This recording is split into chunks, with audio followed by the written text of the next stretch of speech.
इन reel बनाने वालों का क्या हाल होता है। बहुत सारे लोग मोबाइल से मेरा वीडियो बनाने लगे। देखिए, आप मेरी प्रतिभा पर यकीन रखिए, मैं कुछ भी ऐसा नहीं सुनाऊंगा जो आपको यूट्यूब पे ना मिले। वाह वाह वाह, रिकॉर्ड करके कोई फायदा नहीं होगा। देखिए, बिहारी आदमी जो है ना, थोड़ा अलग तरह का होता है। अच्छा, एक चीज तो और है, बनारस में तो भरे पड़े हैं बिहारी। कितने बिहार के लोग हैं यहाँ पे, जरा एक बार बताएंगे? अरे बाप रे, प्रणाम करता हूं।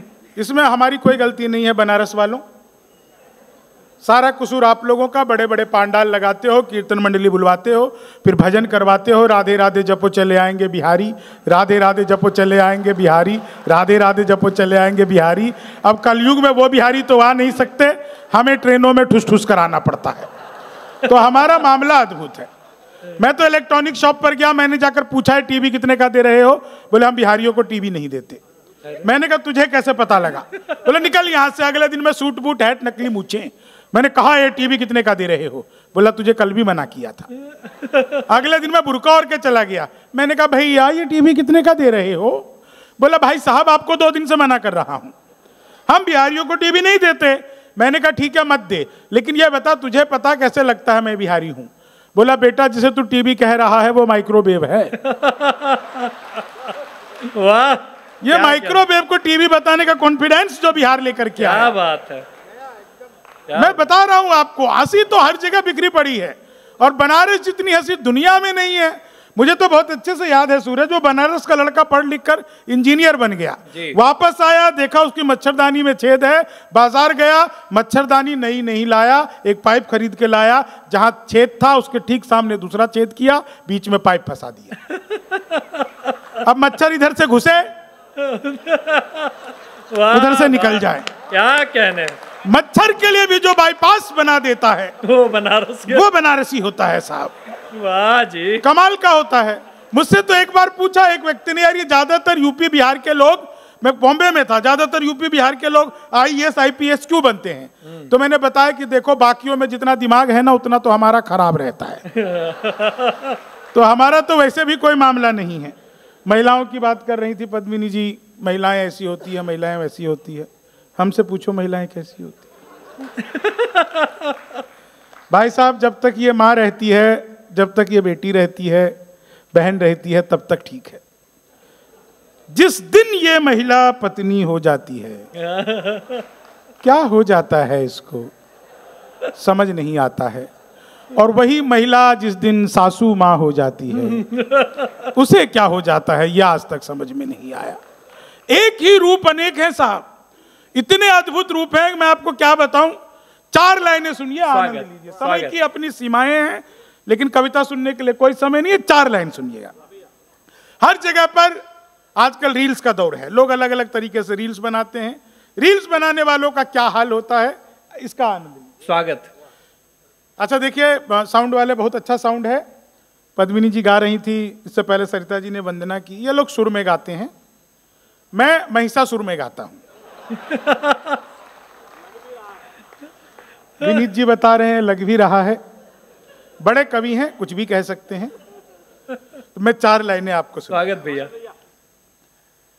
कि लेनी थी जीत हमने मगर मात ले लिए, लेनी थी जीत हमने मगर मात ले लिए, कितने हसीन देखिए जज्बात ले लिए, दूल्हा बेचारा रील बनाने में रह गया, दुल्हन ने फेर पंडित जी के साथ ले लिए, दुल्हन ने फेर पंडित जी के। क्या अध्ययन है भैया, क्या रिसर्च? रिसर्च नहीं है, मैं तो सोच रहा हूं कि मेरी वाली ने क्यों नहीं ले लिए। हाँ, एक तो जान बचती, लेकिन साहब 4 लाइन और सुनिएगा, आप सबको मजा आ जाएगा। बनारस में सबसे ज्यादा अब तक सुना गया, लेकिन आप लोगों को दुगना मजा हर बार आता है, इस बार भी आएगा। सर बिल्कुल नई चीज सुनिएगा। कि तुम तोड़ो वादा और हम निभाते रहेंगे, नाराजगी ऐसे भी हम जताते रहेंगे, जब तक नहीं आते हैं 15 लाख खाते में, तब तक तुम्हें मोदी जी हम जिताते रहेंगे। तब तक तुम्हें, ये एंटी रोमियो की बात कर रहा था।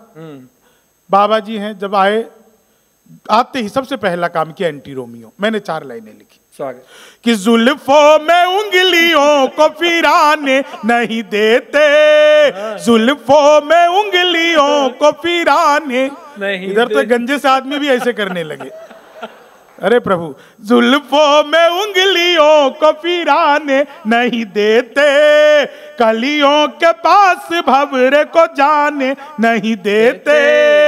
इतनी सी शिकायत है हमें योगी आपसे, खुद से न पटी हमको पटाने नहीं देते। वाह वाह वाह, क्या बात कि ख्वाबों में तेरे रंग कोई पिंक नहीं है। मैंने तो पिछले दिनों अखबार में एक विज्ञापन देखा, लिखा था घर बैठे मिठाई मंगवाइए। मैंने सोचा है पिज्जा बर्गर तो खूब मंगाया, ये मिठाई कैसे मंगवाएंगे। मैंने अखबार में दिए हुए नंबर पर कॉल किया, उधर से कंप्यूटर रिकॉर्डेड आवाज आने लग गई। बोले जी नमस्कार, अग्रवाल स्वीट कॉर्नर में आपका हार्दिक स्वागत है। मिठाई लेने के लिए 1 दबाइए, चाट पापड़ी के लिए 2 दबाइए, गजक नमकीन के लिए 3 दबाइए, गोलगप्पों के लिए 4। मुझे मिठाई चाहिए थी, मैंने 1 दबा दिया। वो फिर शुरू हो गए, लड्डू लेने के लिए 1 दबाइए, बर्फी लेने के लिए 2 दबाइए, जलेबी लेने के लिए 3 दबाइए, रसगुल्ले लेने के लिए 4 दबाइए। मुझे लड्डू चाहिए था, मैंने 1 दबा दिया। बेसन के लड्डू लेने के लिए 1 दबाइए, मोतीचूर के लड्डू लेने के लिए 2 दबाइए, गोंद के लड्डू लेने के लिए 3 दबाइए, तिल के लड्डू के लिए 4। मुझे बेसन का चाहिए था, मैंने 1 दबा दिया। 1 किलो लेने के लिए 1 दबाइए, 2 किलो लेने के लिए 2 दबाइए, 3 किलो के लिए 3, 100 किलो के लिए 4 दबाइए। 1 दबाना था, गलती से 4 दब गया। मैंने वही किया जो आप लोग करते, तुरंत ही फोन काट दिया। 1 मिनट बाद कॉल बैक आ गई। बोले जी नमस्कार, हम अग्रवाल स्वीट कॉर्नर से बोल रहे हैं, आपके यहां से 100 किलो बेसन के लड्डू का ऑर्डर है, मिठाई किस पते पर भिजवानी है। मैंने सोचा अरे तो फंस गए, लेकिन बिहारी आदमी फंसता नहीं है, फंसाता भी नहीं है, बीच का रास्ता निकालता है। बोले जी जल्दी बताइए, आपके यहाँ से 100 किलो बेसन के लड्डू का ऑर्डर आया है, मिठाई किस पते पर भिजवानी है। मैंने कहा देखो भैया, ये फोन किसने किया मुझे तो पता ही नहीं। घर में हम 9 भाई हैं, सबसे बड़े वाले से बात करने के लिए 1 दबाइए, ऊंचे छोटे से बात करने के लिए 2 दबाइए, ऊंचे छोटे से बात करने के लिए 3 दबाइए, और जब तक असली वाला ना मिल जाए तब तक दबाते जाइए, दबाते जाइए, दबाते जाइए, दबाते जाइए। आप लोग जोरदार तालियां बजाते जाइए, बजाते जाइए, बजाते जाइए। क्या बढ़िया आप लोग सुन रहे हैं। महिलाओं की बात चल रही थी, मुझे तो बहुत अच्छे से याद है, एक ब्यूटी पार्लर के बाहर लिखा हुआ था सत्यम छुपम तब दिखम सुंदरम। शादी के ठीक 5वें दिन जहां से पत्नी तैयार होकर के आई थी, आदमी गया और जाकर के ब्यूटी पार्लर वाले को एप्पल का मोबाइल गिफ्ट किया। ब्यूटी पार्लर वाले ने जैसे डिब्बे को खोला, उसमें से नोकिया 1100 निकला। ब्यूटी पार्लर वाले ने पूछा भैया ये क्या मजाक है। बोला वही जो तुमने मेरे साथ किया है, तुम्हारे भी पैकेट में से यही निकला है। देश में दुनिया में कहां पर हंसी आ जाए, कहां पर क्या हो जाए, कुछ पता ही नहीं चलता है। 4 लाइन सुनिएगा, आनंद लीजिएगा इन 4 लाइनों। स्वागत है, स्वागत। कि ख्वाबों में तेरे रंग कोई पिंक नहीं है, और पास तेरे। अच्छा एक चीज मैं आपको और बता रहा हूं, आज की घटना। मैं सुबह दिल्ली में जब घर से बाहर निकला एयरपोर्ट के लिए, तो एक आदमी 20 किलो आलू का कट्टा लेके घर से बाहर निकला। तो मैंने गाड़ी रोक के उससे पूछा, मैंने कहा मशीन आ गई क्या। सही समझे आप लोग। लेकिन एक चीज मैं आपको और बता रहा हूं, जिस तरह से अगर आपको समझ में आ गई कई दिन तक आनंद आएगा। जिस तरह से भाजपा में कांग्रेसियों की भर्ती हो रही है, एक दिन भाजपा का नाम भांग्रेस होगा। भांग्रेस। समझदार तो आप लोग भरपूर हो। धन्यवाद सर। नहीं ऐसा हो जाता है, मैं तो 4 लाइनें आपको सुनाता हूं, इन 4 लाइनों का आप लोग आनंद स्वागत लीजिएगा। स्वागत। कि ख्वाबों में तेरे रंग कोई पिंक नहीं है, और पास तेरे अपनी कोई थिंक नहीं है। राहुल को लगी ठंड तो मोदी ने ये कहा, आधार से रजाई तेरी लिंक नहीं है, आधार से रजाई तेरी लिंक नहीं है।